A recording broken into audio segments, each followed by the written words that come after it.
এইবারে ভাবুন পরকিয়া কেন বললাম। শাশুড়ি ননদিনী স্বামী সবাইকে খাইয়ে বাবা পরপুরুষ তুতু তুতু করলো, আমাকে যেতে হবে, যখন তখন গেলে তো মারবে। কি সবাই ঘুমিয়ে যাক, তারপরে যাও। রান্না বান্না করে রাধারানী সবাইকে খাইয়ে ঘুম পাড়িয়ে দিয়ে এবার কেশরকুঞ্জে গিয়ে রাত্রি 12টার পর উপস্থিত হয়েছে। এবার চিন্তা করুন মা, আপনাদের বেশি রাত হয় না, আপনারা শুধু উঠুক বসুন, ঘর যাব, খাবো, কি না করুন। আর রাধারানী রাত্রি 12টা থেকে 3টে অবধি কেশরকুঞ্জে বনে বসে আছে। এবার আপনারা বলুন রাগ হবে না?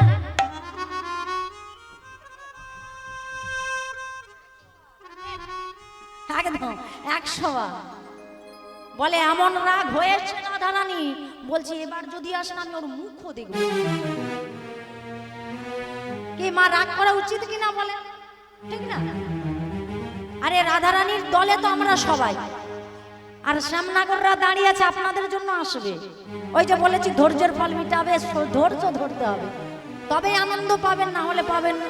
শ্যামনগরও আসবে আপনাদের জবাব দিতে। হরে কৃষ্ণ। আমি মায়েদের জন্য একটু করে